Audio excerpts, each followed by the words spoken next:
Welcome to next part of OSPF interview questions series. In the previous part, we discussed about OSPF timers, OSPF intervals. We also discussed about DRBDR election. We went through a practice lab. I gave you a packet tracer topology and so on. So in this part, let's discuss few more concepts about OSPF security. Security is usually a favorite topic of interviewers, and he might ask us the first question that whether OSPF is secure or not, what are your views? If it is secure, which mechanisms does it have? And if it is not secure, please explain to us. So by default, we can say, we can be neutral, we can say no, OSPF is not secure by default. So we can say it's not secure by default because it lacks the encryption, but it does support authentication mechanisms like MD5 and IPsec, for example, in OSPF v3, which is more secure, and they can help us in securing the routing updates as well. So what does this mean? Let me explain.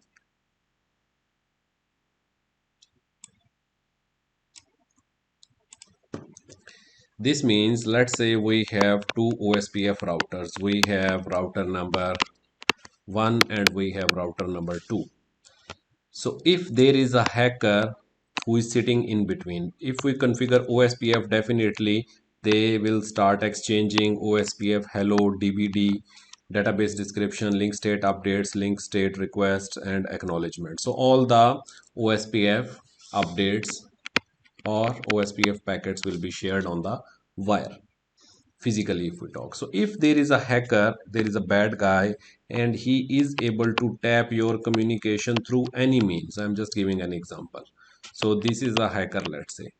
If the hacker is able to tap the information, he will be able to see your OSPF packets which are running on the wire between two routers, or whether it's multi-access.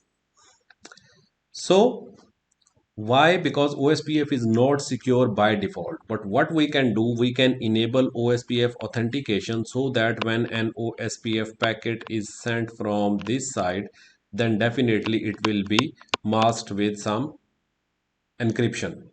There are two methods. One is simple password, the other one is MD5. And then it is sent. So in this case, even if a hacker is able to see the packet, is able to capture the packet, he will not be able to read the information because it is encrypted. So this is called OSPF authentication or OSPF security mechanism. OSPF IPv4, the normal OSPF version 2 OSPF, it contains MD5 or simple password, two types of authentication, and OSPF v3, the IPv6 OSPF, it inherits IPsec, which is also very secure. So for IPv4, because usually when interviewer asks, he is not asking you about IPv6 or OSPF v3, he is asking you about normal OSPF, the v2 OSPF. So v2 OSPF, it supports three types of authentication, actually two. This means no authentication at all, but definitely it's an option that leave it to default. So this means nothing. And then the first type we can say is simple password. So we will put the password on one side and the other side will be able to see the OSPF packet after putting the password or after entering the password or after unmasking the password. So but this type of authentication is vulnerable to passive attacks, not very secure. The good one or recommended method is MD5 authentication, which is the second method. In this method, a key and key ID are configured on both sides of the router. Let's say we have router 1 and router 2. So both side it will be configured, and a message digest or security mechanism, or we can say the mathematical calculation is done and appended to the OSPF packet, so that if anyone is able to see the packet, if anyone is able to capture the packet, but still he will not be able to see the information inside it. So these are two methods. I have created two labs for you guys for OSPF security. The first lab is about MD5 authentication, that how to enable. We have two routers, and the second one is plain text authentication. Let me show you the lab. So we have this OSPF plain text authentication, this lab, and we have this MD5 authentication, and then we have these packet tracer topology files as well. So you guys have to open these packet tracer topology files as well. So in the plain text authentication, same like all our labs, you are given a task and a clear topology diagram that you have to enable plain text OSPF authentication on router 1 and router 2 in area 0. Very simple OSPF configuration between two routers, and you have to enable. Finally, once you enable the encryption or authentication, so it should be able to ping the other side loopback, both sides. And the key which we have to use is network walks 123. This is the password, we can say, or the key. These are other related information. So step number 1, you have to configure OSPF between them, enable OSPF, advertise the networks, advertise the loopbacks, and then we have to enable the authentication. So let's verify first that neighborship is up and running and pings are okay. On router 1, we can see we have a neighbor through the command show IP OSPF neighbor. This command is very important. It's the key of OSPF. If you want to master these commands, you must practice a lot. And these labs are the best way to practice. So go here, neighbor ID, we can see that the state is full and the role is DR designated router. The other side is BDR. And we can try to ping. The success rate is 100%, both loopbacks. Now we can enable authentication. So we have to go to the interfaces of router number 1, FA00 of router 1, and then IP OSPF authentication. IP OSPF authentication key is network walks 123. Whatever key we want to enter, this is the command. So it should always be enabled on the both side. You can practice just enable on one side and wait for some time, then enable OSPF debugging, which means I want to see the errors, I want to see the events in detail. So it will start showing you the events after this command, after this debug command. So here in the command you will see that it says mismatch authentication type, which means that one side, let's say these are two routers, router number 1 and this is the router number 2. So on router 1 we enabled the authentication. Here we masked the packet, but on the other side we didn't do anything. So when this packet will reach, router 2 will be unable to read it, and when router 2 will send, router 1 is expecting the authentication and it will also be not able to do it. So we will see mismatch authentication side type on both sides.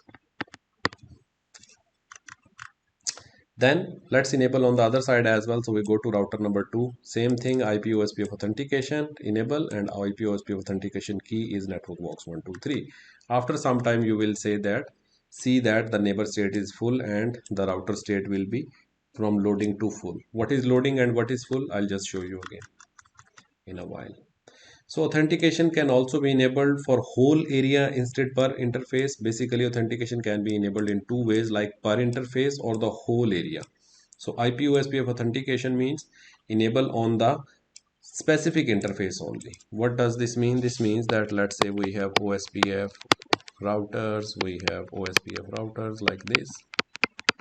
So R1, R2, R3 and R4. So if you enable OSPF authentication per interface, this means that it will only enable on the interface number 1.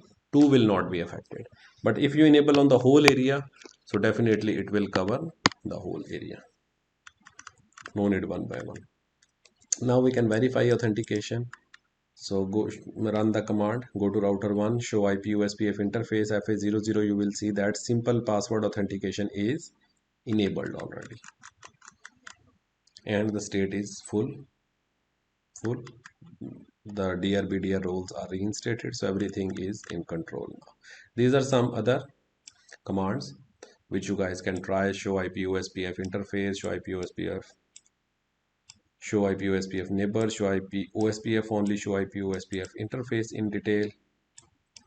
So a lot of things actually you guys can try. This is the complete solution. So if you want to configure this lab in GNS3, EVE-NG or anywhere else, so you can simply copy from here this whole script and paste to practice. If you are doing the packet tracer, I would recommend to follow these steps one by one, step by step. So this is the plain text lab. Similarly, we have this MD5 lab as well, and in addition to that, we have this, just give it a second. So we have these packet tracer topologies which will open in Cisco packet tracer software like this. So you guys can practice. Go to router number 1, configure OSPF here. So packet tracer is a simulation software which gives you real-time experience, so you can practice on it before practicing on the real routers. So this is the solution. Again, step by step you guys can do. Once you complete, then you can do the verification as well. So two labs, OSPF authentication plain text, sorry, password, and the other one is the MD5 type. So this one is the MD5. The only difference in the MD5 is all the process is same. These commands for authentication are different. Over there we were saying password, here we are saying IPOSPF message digest key 1 MD5, and what is the key we have to put here, and IPOSPF authentication type is MD message digest, and it will say which one is the newest key, youngest key, and it says authentication mismatch, same like the previous lab. You guys can practice, and then if you have any questions you can write in the comments and we can discuss. Okay, so OSPF is not secure by default. The answer is, but we can make it secure through authentication. This is the simple answer to the interviewer, but you should know all this background. You should have good practice so that you are confident if he cross questions you.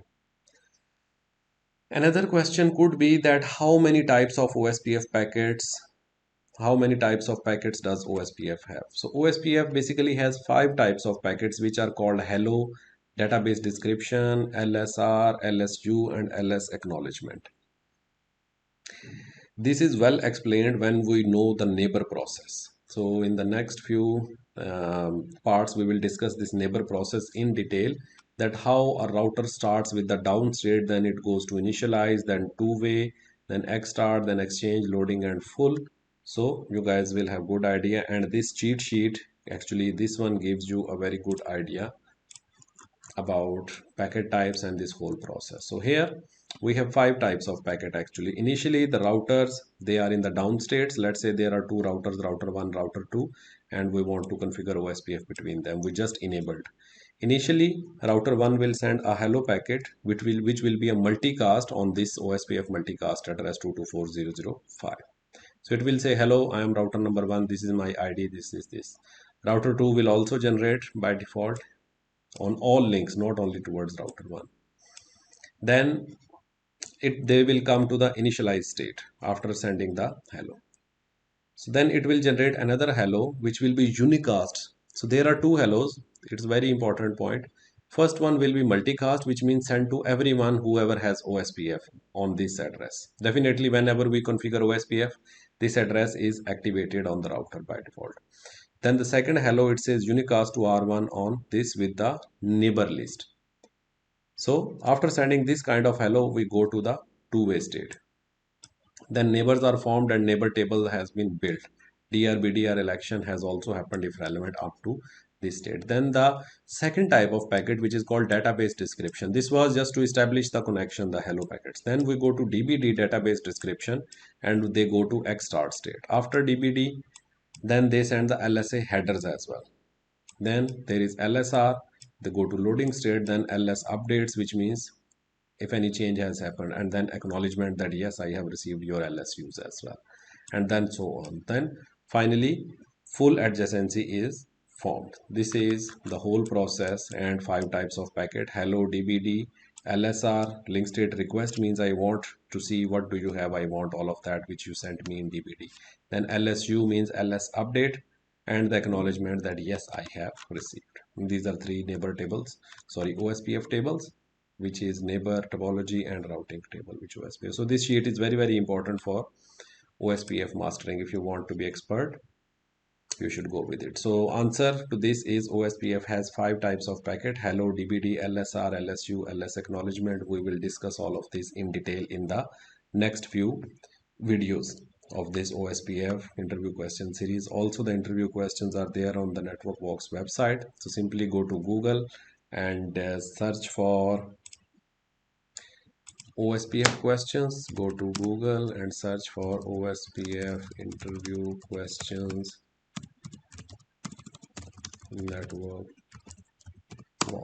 like this.